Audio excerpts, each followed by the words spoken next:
Prego. Buongiorno a tutti. Good morning, everybody. Good morning to all Europe, to all the members and students and teachers and colleagues from the UNICT project. We're starting this intense week of UNICT Week. It's going to be a series of workshops. Welcome to the Club Pills workshop.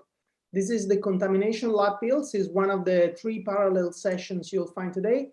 My name is Vincenzo Di Maria. I'm part of the member and team of the University of Catania. We see the professor Daniela Giordano also on screen, as you can see. Good morning, Daniela.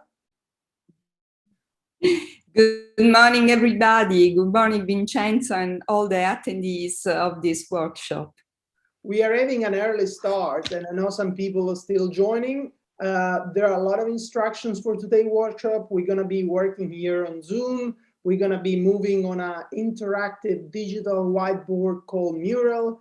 We got people and students connected from 7 different universities, which are the partner of the UNICT project. I'm really excited, and it's just Monday, and it's not even 9 o'clock in the morning. So I think it's probably correct if we got all the people on board to start by introducing this workshop and talking about what is a contamination lab. Also because we know that in English, the word contamination itself, it may sound something bad. For some of you who study chemistry, contamination is never a good thing. In Italian though, contamination has got a more positive meaning, and the way we've been using within university at the University of Catania, and not only because there is a national network of the contamination labs across Italian universities, is about this sort of cross-pollination or mixing abilities, mixing perspectives. And today I'm even more excited, Daniela, because we got different cultures and different perspectives. So each of us comes with a rich diversity that brings to the table, and we try to make the most out of it. So Daniela, will you tell us the story of the Contamination Lab at the University of Catania? What is it? How was born? How were you involved? And for how many years as well it's been going on? I pass you the word. Yes, it's a pleasure. So let me just share the screen very quickly. Okay, and the presentation. It okay? Do you see it? We see the screen. You can also go full presentation, Daniela. So okay, it should be fine. Let me. Okay, so let me just introduce, as you mentioned, the story of this exciting project. Well, how did it start, and why I'm telling you the story? I was involved in this project from the beginning as the responsible for the educational activity in for the University of Catania. So the whole thing was born from an idea of the Italian ministry who came out with this concept of contamination labs are places where university should try to promote in a strong cooperation with a partnership of external actors, the notion of entrepreneurship, innovation, and new learning models. So to develop this idea in 2014, so now it's been fairly numbers of years that we have been playing with this, for a while. The University of Catania was part of the initial 4 contamination lab that were involved as in the pilot to develop the concept. So we started here as one of the 4 pilots and working in collaboration with the Italian ministry. And then after all these years, the concept has evolved in the notion of Italian C-Lab network. So it has grown a lot. It is interesting to note that each contamination lab has its own peculiarities. How did we work in Catania? Our key ideas were the following. We want to develop in the students creativity and innovation capabilities. And we put a lot of emphasis on the development of soft skills, what we call transversal competencies. Why this? On the ground that these skills are and will be more and more crucial for our students, regardless of their technical background, to work productively in the work milieu, to be good workers and to be productive. So this is being able to learn, being able to work in team. All these soft skills become central in this educational path that we have developed. And teamwork, interdisciplinary, also a key notion.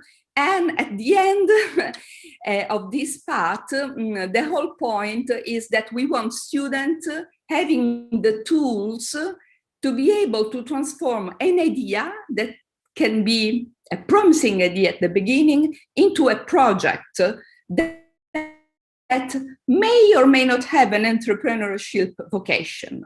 Okay, so this is the point. So we give you the tool, we give the students the opportunity to experiment in this safe environment, but authentic from many points of views, these skills and practice them. So this is the whole idea.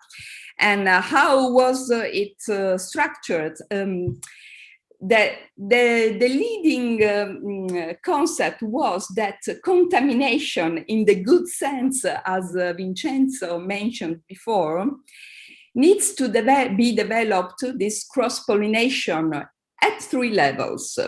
Among the students, we want to bring together students from the more diverse background.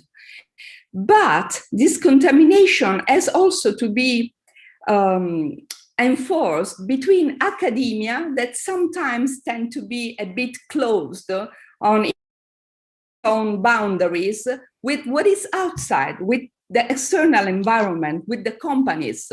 What is the work situation? What is the business situation outside the academia? And just to create contacts with the students that often don't know anything about what is outside normally. This is one of the key things that we have discovered. There was also another way of contamination. Also, we wanted to change the way we do teaching at a certain level in this pilot project. Okay, we developed the partnership just to create this connection with external environment. And the whole idea is that the partnership that a contamination lab has to nurture is to be a network of competence. If I have a group of students, they want to develop an idea, and they need some facilities, some highly specific competencies, that C-Lab is able to create the connection with other departments in the university, with other companies, research facilities outside the university, to encourage and facilitate the exploration of the idea. So this is a key concept of our idea. Interdisciplinarity, in these years, we have brought together students coming from the more diverse background, no one excluded, from music to humanities, to physicians, lawyers, engineers, of course, everybody has been involved in the C-Lab. Just a quick note on the kind of structure that we give to this process, the model that Catania has developed. Basically, this is the core. And we have a foundational level that it's supposed to last for 3 months. And in these foundational levels, we build the tools, the technical tools, but also conceptual, the mind-setting tools. And then we have a specialization level in which each team develops their own idea, okay? And then at the end, this idea is presented, it's exposed, and maybe it deserves some award from people who are interested in this. Okay, of course, so I mean, I don't want to take a lot of time, but today you are going to experience a little bit of this process in which we engage the students to build and develop these tools. And this is a little spoiler of what you are going to see today. Of course, this part lasts 3 months, so you have a couple of hours, but I trust Vincenzo that he will be able to give you the flavor of the experience. Another little concept about our model. It is not something that happens in a classroom, no matter how modern the classroom and the interactions are. This part has been supported by what we call contamination events. We want the students to come in contact with companies, with industrial realities, with testimonials of people who have engaged in building startups, inviting guests, exchanging experience, and create contacts that may be useful in the future if the team want to develop their idea even further. So these contamination events are very important in our models. This gives you an idea about the atmosphere that is created in the contamination lab. In the last edition, we had 60 students involved, a lot of activities. Sometimes, the university has adopted the policy of granting a TCS for people who engage in this process, and half of the students have used these opportunities, and the teams have produced great projects. Some of them normally obtain recognition and awards outside the university. Just a few notes. We have, of course, monitored this process and asked the student what has been important for you in this path. And I would just comment this remark that most of the students say that the big change was in their perception of their ability to invent future, their self-efficacy and being able to build a brilliant future. Okay, so that's it for my presentation of the model. So I'll finish with this, let's say, invitation to enjoy this day and a little, let's say, experience of the whole process. Thank you. Thank you, Daniela, and thank you very much for taking us to Catania and to the story of the Contamination Lab. Just one question for you. What was your specific involvement? Were you a catalyst, sort of mixing things, allowing the students to meet the industry, to coordinate the partners? Well, I was involved since the beginning in many roles. The official role was the coordinator of the educational activities, but that was meaning supervising the whole process. So basically that had the implication of choosing who had to carry out the workshop, because one idea was that this idea had to come from the external world, not within the university. So choosing the teachers for the workshop, selecting the students, guiding them through the process. So together with many other colleagues, because we were 2 people involved in this role, we had the Contamination Lab chief officers, we have also managers, we were a team. And of course, working as a team, we were able to steer this process. Brilliant. If I had to summarize all the things you've said, you've been involved in the design of the Contamination Lab. And that's what I care a lot, you know, because I'm a designer myself. And I believe that the power of design doesn't stay just with designers. We all design, we all put together ideas, we all organize programs, we all make unique projects happen. So to some sort of sense, we're all designing all the time. How can we do that in a professional manner? And how can we do that together, has been one of the questions that we've been asking our students during the Contamination Lab sessions. So I remember, because we started over the year in Catania, I remember the first year, which was more of a prototype itself, we're piloting, was more of a competitive sort of environment where you were trying to get for a startup at the end of the process. Then we realized that the journey was actually even more important than the final destination.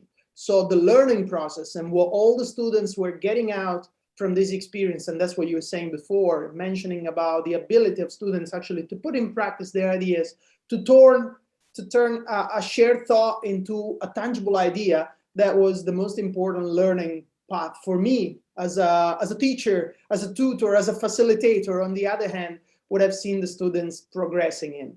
So I'm really excited as well to be representing Contamination Lab today. I'm going to be sharing my screen because I also have some stuff to show you and to talk about. I'm going to be introducing the workshop activities today so we can start working.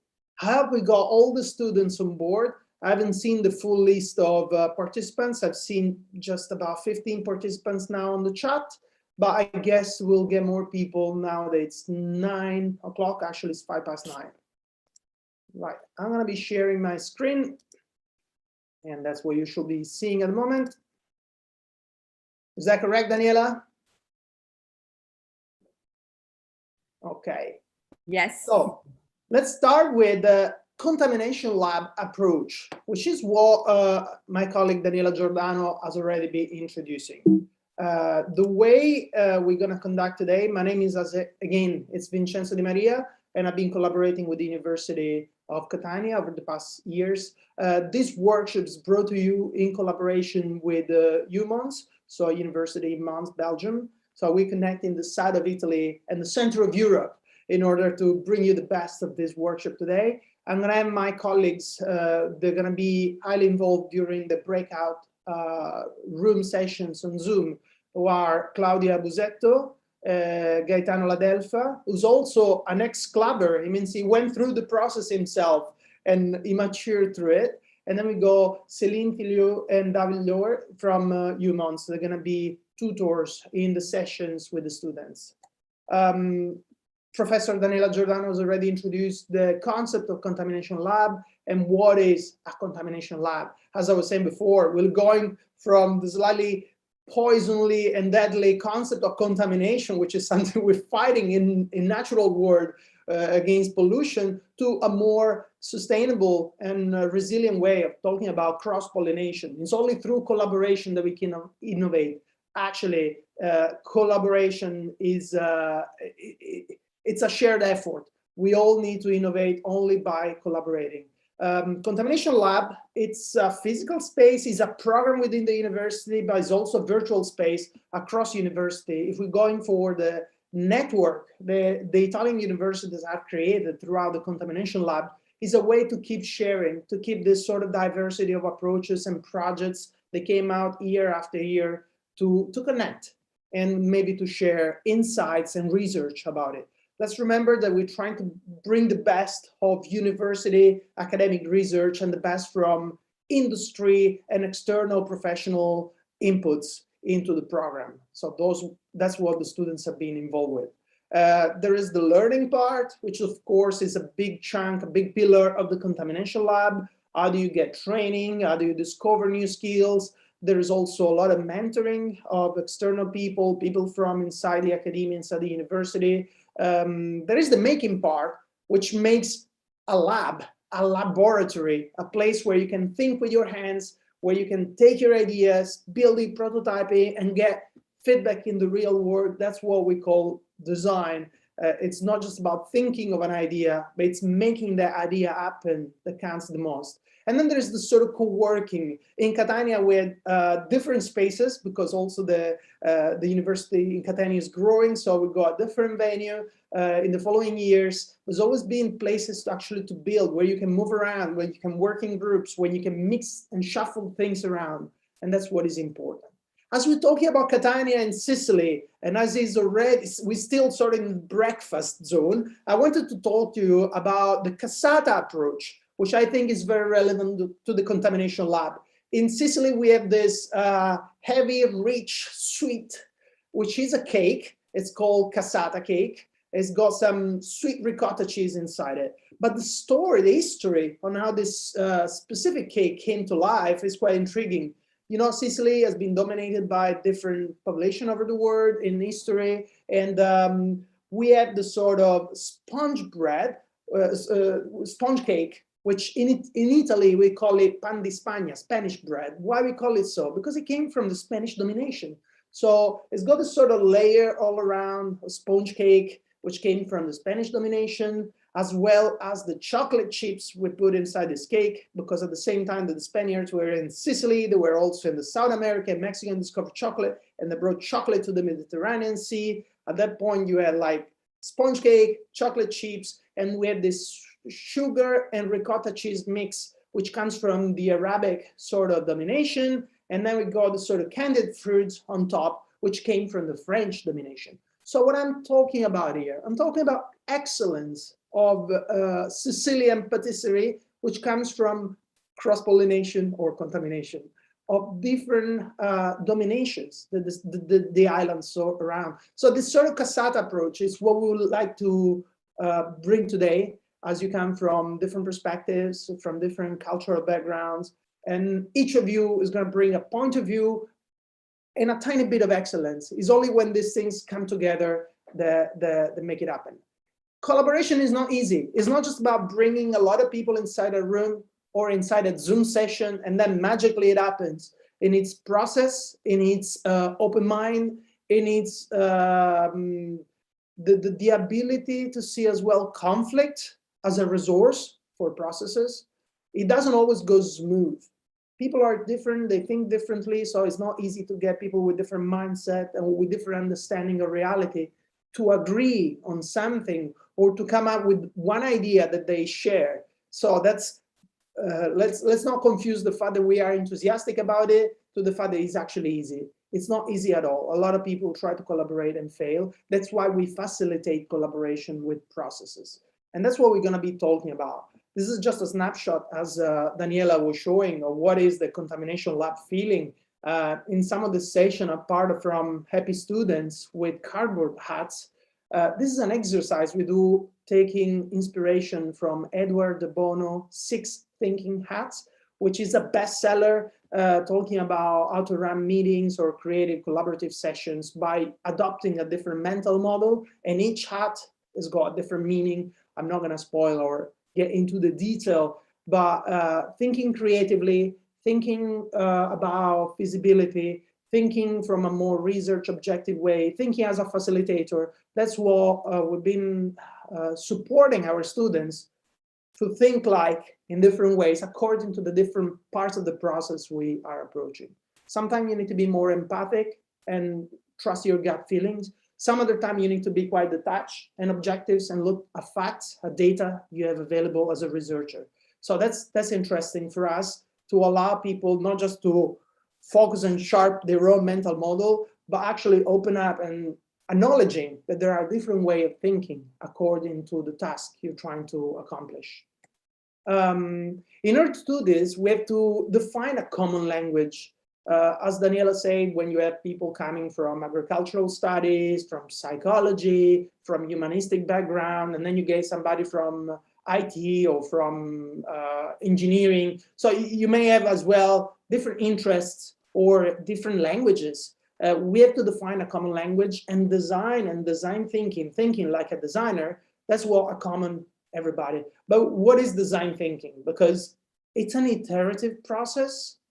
It's something that has been used over the past 20 years, I would say, across company, corporate innovations, but as well with communities and team of people, is that capacity to transfer a way of thinking, which is a more designerly way of thinking, to people who are not designers. What is a designer? I mean, I come from a product and industrial design background, so I'm used to create products like chairs, lamps, mobile phones, everything that goes from the teaspoon to the shuttle. Is actually a specific university, industrial design. Today, I'm more involved in the design of intangible things, which are interactions, relationships, services. So I work a lot in the service design field, for example. Design thinking is what helps people, even if they're not designers, to embrace some core principles. The first core principle of design thinking is the idea that the user, customer, whoever needs to use our innovations, it needs to be at the center of the process. We're not gonna develop an idea without knowing who we're designing for. So we're trying to understand, empathize, and get in touch and get real feedback from research. Who are the people we're designing for? What's their problem? What are their pains? What are their gains?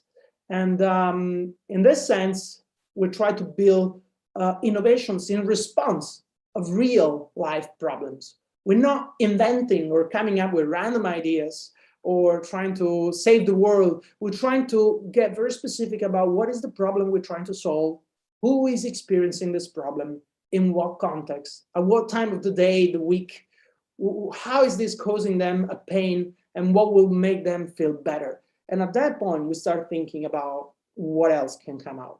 The second principle, apart of being user-centered, so putting the user, putting people at the center of the process, the second principle of design thinking, in my opinion, will be this sort of collaborative approach, which is proper of the Contamination Lab. Even if you are a designer or even if you are an experienced consultant, you cannot think that you have the solution to any problem around you. You need to collaborate with different people. And even if you are a process expert, which means that you bring a lot of innovation, creative facilitation techniques with you, you need to work with vertical domain experts. So if you're working on financial services, you need to work with somebody who knows what he's talking about. If you're talking about coronavirus and healthcare services, you need to work with somebody who works in that sort of field. So it's this sort of collaboration and intersection between process approach, the innovation approach, the design approach, and the vertical knowledge that you need to bring to the table. Imagine a group of designers that start thinking about how can we reduce HIV in the world. It's not going to happen unless you work with patients of HIV, with doctors, with researchers, and other people that know a lot more than you do. So, people at the center, collaborative approach. The other aspect of design thinking, which I think is relevant and important, is the ability to iterate, to take an idea and to don't just get in love with one first idea, but iterating, prototyping and testing. Is this point that there is not just one feasible or viable solution to a problem, but probably there are like 100 or 100 of thousands. So the idea is to work on possibilities, work on the sort of diverging path of exploring what is possible in response to this specific problem. And that doesn't mean coming up with an idea on a quick brainstorming and that's it, and go and develop it. It means how many different ways there are. We do an exercise during Contamination Lab where we ask our students, how many different ways can you think to squeeze a lemon? You know, squeeze a lemon, it's something very simple, but how many different ways, how many different tools, how many different techniques? Can you come up with 100 in 5 minutes? And that's the push to go for quantity and not just quality at the beginning, and then refine through an iterative process on what is the idea that can work best. I'll mention just one last point, one last principle of design thinking. It's about thinking holistically, which means you don't just think about how is the user going to experience this specific product, service, or innovation, but you also think about the business implications. How is this impacting on society? How is this impacting on the environment? So it's trying to keep all this complexity together, but at the same time, after you kept all the complexity together, you're able to zoom in and go and refine the details of your idea. So I'm giving my favorite best for principles of design thinking, which are people at the center, collaborative and iterative process, and the fourth thing, think holistically about the complexity of it. When you work in a design thinking mode, of course, you're trying to balance different aspects of what society or what problems give us. You have, of course, the sort of, I like to start with the red bubble that you see here in the Venn diagram. I like to start with the human values, which means what do people care? How do our users or people out there feel pain? And what do they need? What are their real needs? And let's talk about usability, accessibility. Let's talk about desirability. Are we working on a concept, on an idea who's actually desired or needed by somebody? So we get the sort of human values, this desirability bubble, and we're trying to balance it off with what business viability is. Has this got a sustainable plan in order to survive in the future? Or is something that just public sector or somebody else needs to support financially? Is this going to be an independent business? Who's going to pay for it? You know, how many resources are needed to make this idea or this new innovation happen? And at the same time, if you balance off this human value and this business viability aspect, we need to say, can we build it? Do we have the right technology? From a feasibility perspective, can you actually make it? Do we know everything we need to know about the components of this idea in order to make it happen? So if you start looking at the intersection, of course, we say that design innovation, the only sustainable innovation, it happens when you balance off people, technology, and business. When you make something that people need and desire, that you have a plan to make it financially sustainable and independent, and you have the right technology or the right know-how to actually go build and implement it. Of course, all these three aspects are supported by research. If you talk about human value, you go into psychology, anthropology, sociology, ethnography, everything which is related to human science. How do people think? How do people behave? And at that point, we need students that come from sort of humanistic type of background universities to help us doing research. If we talk about the business side, you need specific knowledge there as well, which are not just accounting, finance, economic and analysis policies, the marketing side, but also about how is IT, how is entrepreneurship. You know, UNICT is all about entrepreneurship, it's all about making us thinking more entrepreneurial. So we need that sort of ability, risk-taking attitude, and understanding how can we make it work from a financial sustainability perspective. On the technology side, that's where we need engineers. That's where a lot of engineers coming in and doing their analytical thinking. And they look not just at statics and dynamics, can we build this? What is the right component? What is the right technology? But also the aptitude to make things work. So electronic, mechatronics, programming methodology, bioengineering, materials, thermodynamics, chemical engineers. But today I will say also connected to the business side, the IT, the digital side of making things happen in the digital environment. And in between, you can see, you know, between technology and business, you get manufacturing, this ability to rethink the supply chain, or between business and human values, you get this sort of organizational behaviors. How do organizations work? So if we come up with a great innovation, who's going to be the people delivering it? It's going to be a university, it's going to be a business, it's going to be a startup, it's going to be a small company. So who are the people within the company that needs to make this work? So thinking as well really about human resources and negotiation abilities. On the other side, if you look at the bubble between the technology and the human values, you get all the sort of, how do you make technology more friendly or usable by people? And then when we talk about design, we talk about user experience design, human computer interaction, visual thinking, design for sustainability, aesthetics and form, not just because it's eye candy and looks pretty, because design is not how things look, but is how things work. That's actually Steve Jobs' quote. Okay, so that's why we're using design thinking, because we believe in Contamination Lab that brings a lot of different disciplines and a lot of different knowledge, vertical knowledge together, and to have a common ground, a common shared understanding of what's the problem we're trying to solve. Now, Stanford University in California, together with some of the major design firms over the past 20 years, they've been packaging this sort of design thinking process in what it may look like a very linear step phase process. The point is that, okay, let's start with the linear simplified version. We say that we got a moment where you're supposed to empathize with your users, a moment where you have to define the focus of the idea. What is, after your analysis of the context, what is the problem? What are you trying to solve? Then you have an ideation phase where you actually explore possibilities and you elaborate ideas. And then you got the sort of prototyping and testing, which is the iterative part of the process. This sounds very linear. It sounds like, oh, easy, 5 steps, I can do that. The reality is that design thinking and any innovation process is slightly more fuzzy and uncertain than it looks like. That's why we talk about the squiggle, which has been created and drawn by Dan Newman, who's a designer and a facilitator who says, yeah, great to have these elements so you can help people who are not designers to sort of follow the process. However, it's messy, it's fuzzy. When you start prepare your context, when you start discovering and defining the problem, you have a lot of elements. You have data, you have information, you have insights, you have your personal intuitions. How do you combine all these intangible elements into one direction when you're working with people who think differently than you do?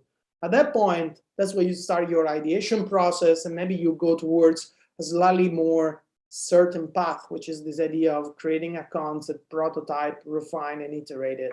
And that will lead you eventually to implement and deliver your design solution or your final innovation. So in order to make things clearer, in 2005, the Design Council in the UK, which was part then back of the UK government, he went to do research across 13 different companies who deliver innovation in what they do. And what they discover is that all these companies, they follow not a linear path. It's not waterfall. It's not, I do this, then I do this, then I do this, but it's much more iterative. And they discover that it's much more divergent and convergent. What does that mean? It means that we're not going from point A to point B, but we're going from point A to potentially point A, B, C, D, E. So we are exploring a range of opportunities before moving to the next phase. So they observe the companies when they start approaching the launch of a new product or the creation of an innovation, let's say a service, when they start new projects.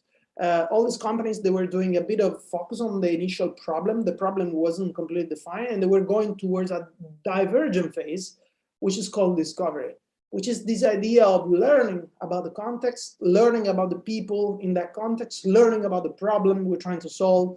And that is a diverging research attitude. It means that you are diverging your thinking. You're starting from a point and then you're learning. When we do research and development, we open up our mind and we learn things like we're sponges, absorbing elements, absorbing knowledge, and putting information in context in place.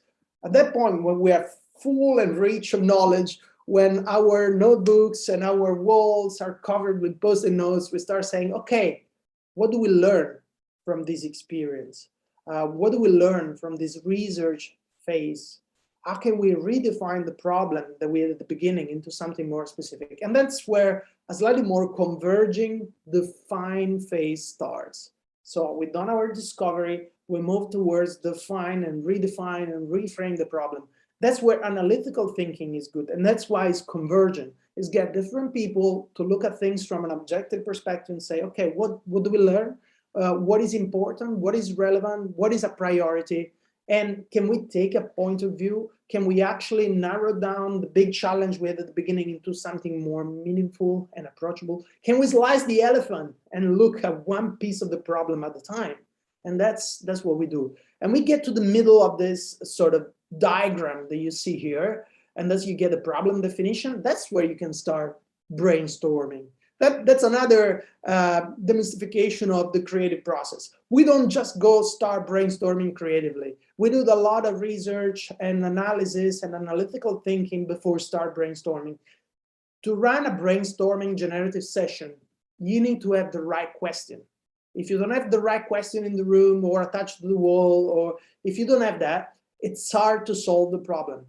Albert Einstein will say, if you give me an hour to solve a problem, I'll probably spend 59 minutes try to understand the problem and 1 minute to solve it.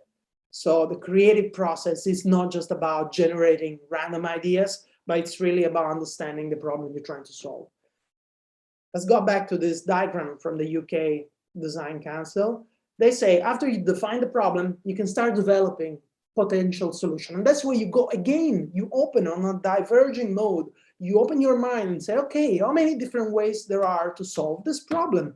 How many different ways there are to get children who live under the poverty level across Europe to find a future for their life? You know, that sounds very big. And then if you narrow down and if you start saying, how do we work with the migrants, kids who just been arrived across European capitals, be integrated with the local culture? So you can get much more specific. That's where you develop ideas. That's where you come up with new concepts. And you don't know if all the ideas you had, actually, they're going to work. And that's why you need to iterate, prototype, test in the real world, and see, collect feedback, get feedback on your ideas. That's the other big mystery about the creative world. Say, no, I heard this in the Mediterranean culture because we are in Italy, but I heard this in the startup world, generally speaking. I'm not going to be sharing my ideas, otherwise they're going to be stealing it to me. Well, Contamination Lab is all about sharing ideas. And the concept is, as another philosopher put it, that if I come with an apple and you come with an apple, you give me an apple, I gave you my apple, you still go back home with one apple. But if I have an idea and you, Daniela, have another idea, we come together and we share ideas, we all come back home with 2 ideas each. That's the power of building on each other's idea. And the concept is actually to develop many ideas and to get real life feedback as soon as you can from the external world. And when you are in the sort of startup context, say, I don't want to share my ideas, otherwise they're going to steal it to me. Well, if they're going to steal it to you, it means that they were readier than you are to implement an innovation. It means that they understood the problem better than you do. But if you are the person who understood the problem first, you are going to be the person implementing the idea first. So at that point, from the development phase, from all these ideas, prototypes, and tests, you're going to get the best results from these experiments. And you say, I'm confident enough that we can deliver this innovation. And then when you're going to find all the resources, all the capabilities, or the technicalities, they allow you to technically implement a solution and making it a reality. If you don't do the scheme, if you don't follow this, this scheme is called double diamond. It's got a very precious name that looks like 2 diamonds. The first phase is about understanding the problem space. The second phase is about understanding the solution space. If you want to jump straight from problem to solution, it's really, really hard. That's why we suggest that when you work together with people who are different than you, you work in phases and you iterate processes. Glass of water, bit of pause.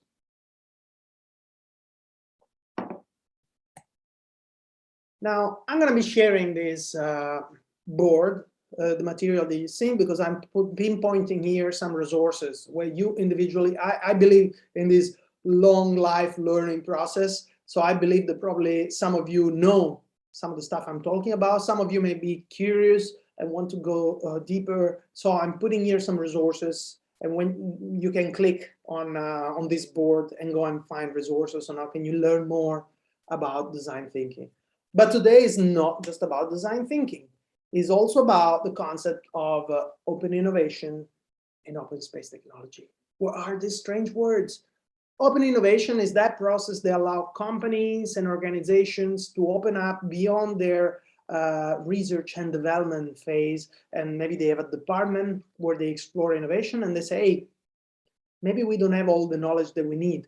Maybe we need to open up. And that's where you bring a startup working with a corporate client. That's where you bring in university students working with companies. That's where you, again, cross-pollinate. I think the whole Contamination Lab is about open innovation. It's not about a pipeline, a funnel where you technically implement innovation close inside the lab, but it's an open lab, almost a living lab for innovation to happen. In order to do this, we need to use technologies which are not always digital, which are not always physical, but they are human technology. Open space technology, it's a way of facilitating a group of people that come together for the first time and they need to go through a process. This is what we're doing today. In order to do this online, because we're not physically inside the same room, we have to stick with digital support. That's why we're using Mural. And Mural is just one of the many tools available. It's a digital collaborative whiteboard. It's a place where you can move things around. And now I'm going to do just a quick tutorial to show you some of the key features of this Mural, because later on, it's what we're going to be using together, divided into breakout sessions. So Mural, I'm gonna come out of this presentation mode so you can see on the side. So Mural, it's a tool, it's a digital platform. They allow people to collaborate visually anywhere, anytime. It's like a Google document, like a Word or an Excel document where things happen at the same time, but visual. And I put here as well a time tutorial with a video about the basic features of Mural. But I just wanted to share you some of the very basics. Now, I'm aware that you may be connected from different devices. I discourage you to be connected from smartphones at this stage, because when you're thinking about thinking visual, you need a slightly bigger screen. Then you may be interacting with Mural from a mouse, a trackpad on your laptop, or even through a touch screen, and you understand that the different level of interaction with your device will change your experience of the digital platform itself. So in order to orientate yourself, I do this. I'm zooming out at the moment, and I show you like the full board. Imagine this is like a whiteboard, and I've been going from one part to the other of the whiteboard. So zoom in and zoom out. It's one of the first problems that people experience when approaching this sort of digital collaborative tools. I put here the Zoom basics. You can also do some setup, but according if you are on touch screen, so you can pinch, or if you are with your mouse, you can scroll in and out, or if you are with a trackpad, probably you can zoom in and zoom out. So there are different ways. Or on the bottom right of the tool, there is a little navigator. There is a little map. You see, I can move here the map, I can zoom in and or I can move around the map accordingly. So this is one of the first things that we need to clarify about how do you move around this board. Disclaimer, it'll take you a while to orientate yourself. And this is part of what you're learning today, maybe. Maybe some of you are already used to it. The other very basic functionality of Mural is actually sticky notes. So I'm putting here a screenshot so you can see what I'm talking about. But basically here on the left-hand bar, there is a little icon that looks like a Post-it notes, and I can open and close it. So if I open, I take a yellow Post-it, I take and drag it there. And inside I can write, hello, Eunice. Okay, once I created this, I can move this around. I can make it small, or I can make it very big. And if I need different colors, I can go and select a blue Post-it, and I can say ciao in Italian. And maybe you can write ciao and hello in all your languages. You can also select different shapes Post-it notes if you need like a more sentence type of thing, or you can have a round one. So all these Post-its, it's basically what we need. Then you can select them all together. It's all we need to collaborate, and we will probably do on a physical environment or on a digital environment. That's how we're going to be working together, using Post-it notes and sharing ideas on Post-it notes. So that's the basic functionality. And again, it's on the left-hand side of the whiteboard on this tiny toolbox. Okay. Another aspects of a Mural that may become useful is about, okay, we can add Post-its, but what about images? We've been talking about thinking visually. So can we add icons? Can we add images to our shared whiteboard? The answer is yes. And I'm going to show you how to do it. Now, we say that on the left-hand side, there is this toolbar. And here you have Post-it notes. There is also a little star. And if you go over it, you see there is a tooltip that appears that says icons. So if you click here in icons, you see a bunch of icons here. Now, if you search for any icon, I say apple before. Apple means like the fruit. And I can have, okay, here an icon of an apple. Or if I meant Apple, the brand, I can have Eat an Apple. And once I introduce these icons, I can make them big, smaller. I can also change the color of these apples, and that's it, basically. You have icons. Of course, if you're looking for innovation or abstract word, you need to make sure you get the right conceptual aspects. So what is innovation to you? Is it a thinking bubble? Is it a light bulb? Is it, I don't know, is it a lab? So if I put here this sort of icon, so you can enrich your conversation, not just through words, which is great. It's a great way of understanding each other, speaking and writing, but that's one code of communication. The other code of communication is thinking visually. Now, if icons are not enough, you close down the little start button where it says icon, and you can go to the little picture framework. I'm putting here all the references, and that's how you're going to be inserting images. So we say, this is for post-it notes, the little star is for icons, and the little image is for picture. Now, here there's just a search bar, and it's like Google Image. I'm talking to you from Bologna, so I inserted at the moment a picture of Bologna, but if I look for Catania, it's kind of looking for pictures of Catania. So, okay, put this nice picture of Catania here. Or if I'm looking for Mons, which is on our partner, I can put a picture of Mons, like this one with the font. So at this point, I'm adding elements to my whiteboards, and again, I can take it and move them all around. I can resize them all. I can make them bigger or smaller. It's about adding a visual layer to your conversation. So throughout the workshop, anytime you may need an icon, an image, or a post-it note, at least you know where to find them. The very last thing I want to share with you about this tutorial is the ability of adding links. Now, how do you add a link? It's very easy. You go on a link, which could be the, I've been talking about the Design Council in the UK, for example, if you want a reference. I find it online. This is the website of the Design Council. I copy the URL. I'll go back to my board, and I just copy paste.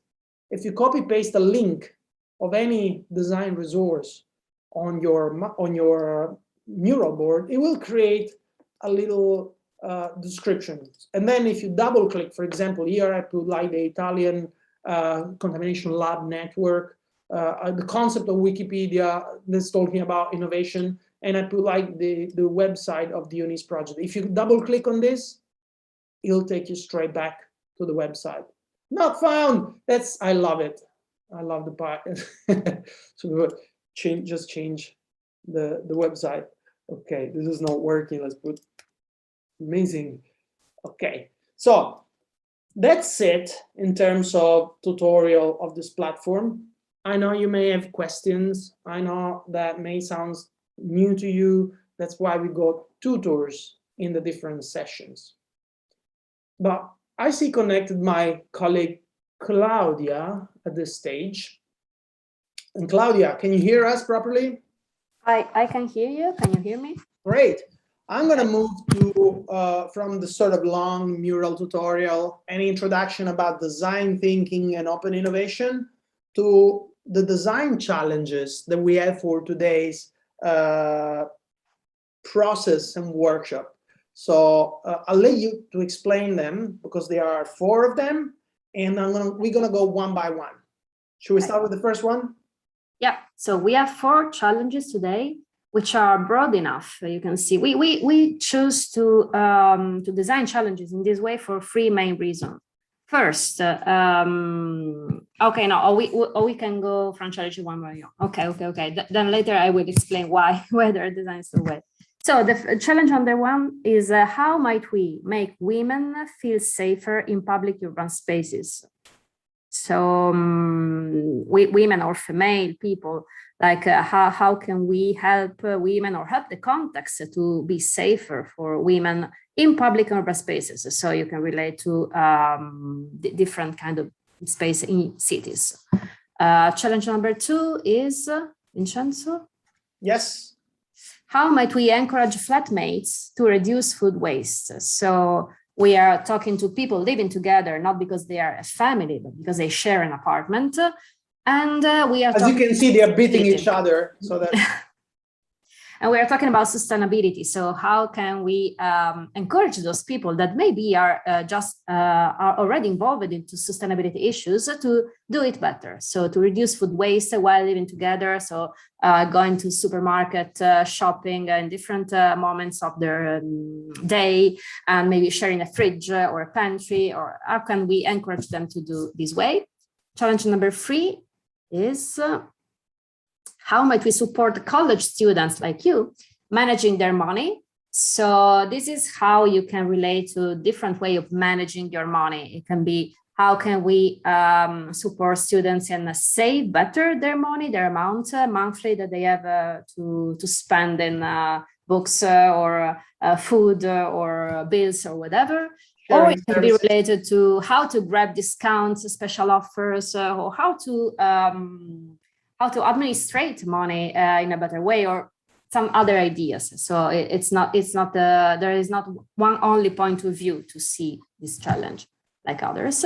Challenge number 4, last but not least, is how might we invite commuters moving around in a more sustainable way? So we are talking about every kind of commuters. Students can be commuters, but also their parents, but also people working in different cities, and maybe they take a train or they take a car or they take a public transport, but then they have to take a taxi, or maybe there are bicycle service. But we in Bologna, for instance, have a lot of bike sharing and bike services because we are a flat city. But how does it go in other cities like Catania, for instance, where maybe bicycles are not so common, also because traffic jam is pretty crazy. So how can we make it more feasible and invite commuters to move in a sustainable way? So leaving car where they are, and or leaving car at home and moving around in a different way. Why we chose those 4 challenges?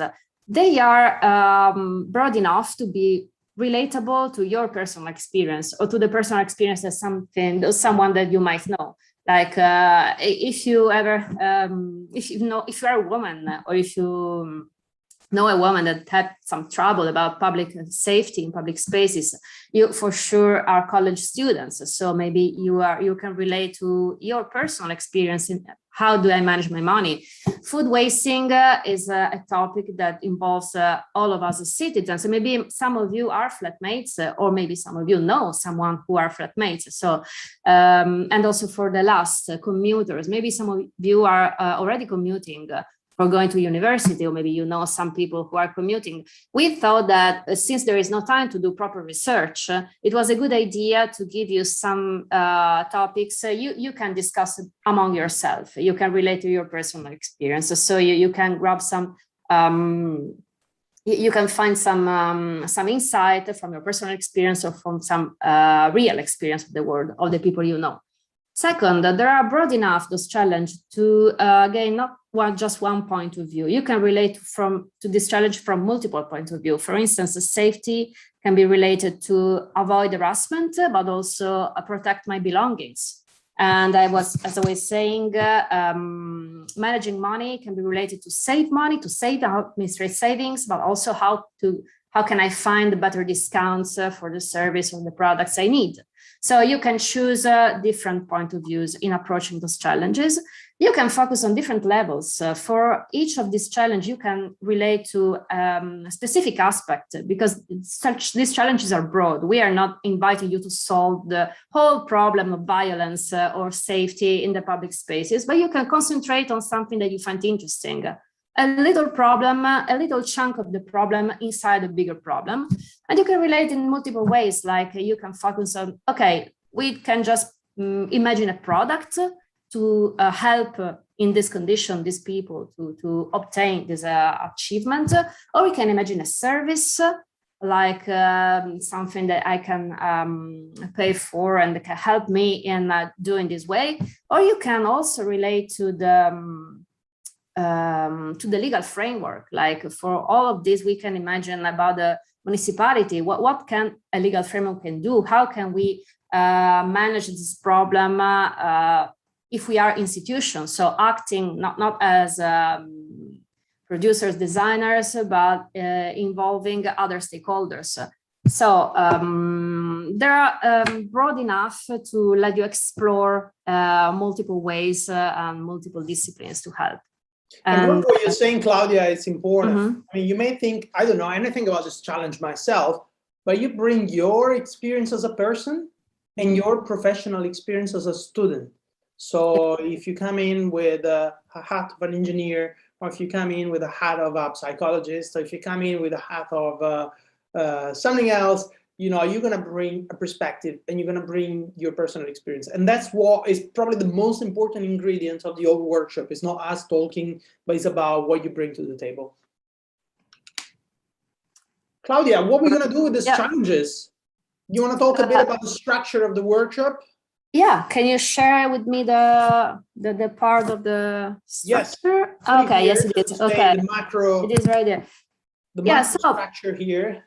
Basically, we will have 1 hour to work together, and there will 2 hours. Sorry. 2 hours. Sorry. Okay. We are here in these hours, which is about the introduction phase. And then we move to this. Then we will move in the 4 breakout session. Actually, I don't know if we will have a 4 breakout session because I see 14 participants logged in. So I hope someone else is. Maybe this is the screening part. So maybe we're gonna have a few people later on. Yeah. But we'll check. So we will split in 4 breakout session parallel groups, and each session will have a tutor. I will be in one room, and then will be Carmelo, Gaetano, and there will be other David and facilitated, David and Celine. And then we will start. We will start some activities. There are 5 activities. The very first activity is a little get to know each other, and then we will share our thoughts about, okay, what do you think about this challenge, this particular challenge?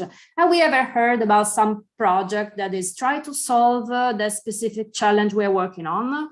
What are the very first thoughts, like in popcorn style, what are the first thing that comes to our mind? Then we start designing. The first phase, the second phase, activity number 2 is empathize. This is where designers always normally do research. So they go out in the real world